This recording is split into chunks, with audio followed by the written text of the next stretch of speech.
नमस्कार। राजनीतिक खबरों के सबसे दिलचस्प ठिकाने में मैं रूपेश मिश्रा आप सभी का स्वागत करता हूं। पायलट गहलोत के झगड़े से अब दिल्ली दरबार भी आज ही जा चुका है।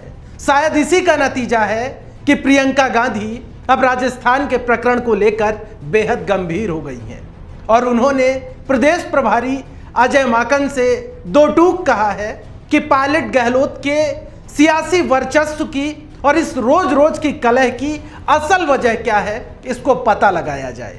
इसको लेकर अजय माकन ने प्रदेश कांग्रेस के मुखिया गोविंद सिंह डोटासरा से चर्चा की है और पूरे मामलात को लेकर एक विस्तृत रिपोर्ट मांगी है कि आखिर इस कलह का अंत कैसे किया जाए।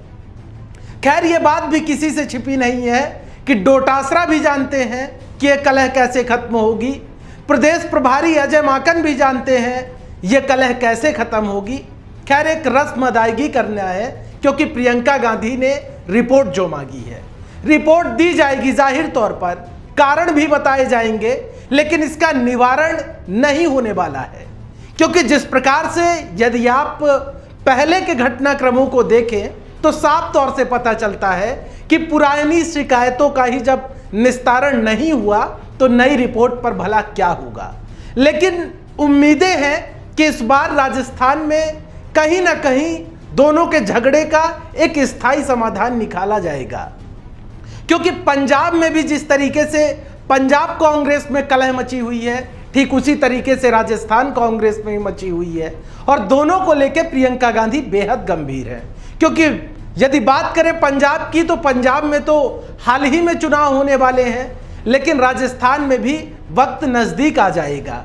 नतीजतन प्रियंका गांधी ये लगभग तय कर चुकी हैं कि दोनों ही जो प्रदेशों के जो आंतरिक झगड़े हैं इन झगड़े की थाह ढूंढी जाए और इसका स्थायी इलाज किया जाए। बहरहाल अब देखना ये होगा कि ये इलाज हो कब पाता है। वहीं दूसरी एक बड़ी जो जानकारी इन दिनों राजस्थान के सियासी गलियारों में दौड़ रही है वो है विश्वेंद्र सिंह से जुड़ी हुई। दरअसल विश्वेंद्र सिंह और मुख्यमंत्री गहलोत की हाल ही में मुख्यमंत्री निवास में मुलाकात हुई। उसके बाद से कयासों का दौर चल पड़ा। कुछ सियासी विश्लेषक ये कयास लगाने लगे कि क्या मुख्यमंत्री गहलोत और विश्वेंद्र सिंह के बीच नजदीकियां बढ़ने लगी हैं। क्या विश्वेंद्र सिंह और सचिन पायलट के बीच कोई गैप बढ़ने लगा है।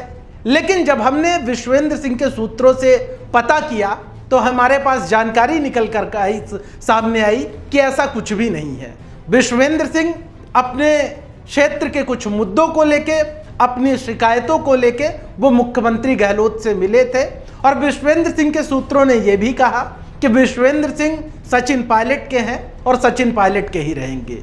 क्योंकि विश्वेंद्र सिंह से हमने भी कई बार बातचीत करने की कोशिश की लेकिन उनसे संपर्क नहीं हो पाया।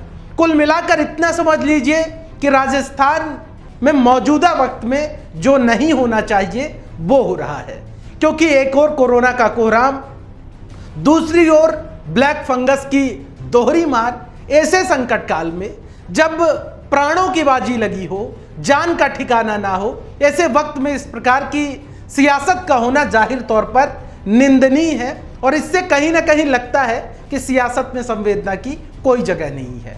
शायद इसी का नतीजा है कि सचिन पायलट ने हेमाराम को यही कहते हुए समझाया कि ये सही वक्त नहीं है सियासत करने का क्योंकि ये एक संकट काल का वक्त है और पूरे देश के ऊपर विपदा है और ऐसे वक्त में ऐसा करना उचित नहीं होगा। यही कारण रहा कि बाड़मेर के गुड़ामालानी से आने वाले विधायक हेमाराम चौधरी मान गए। बहरहाल अब लोगों की निगाहें दिल्ली दरबार पर ही टिकी हुई है कि आखिर राजस्थान के इस कलह का अंत और निराकरण कब निकल पाता है। दोस्तों कल फिर हाजिर होंगे सियासत की दिलचस्प खबर लेकर। तब तक के लिए नमस्कार।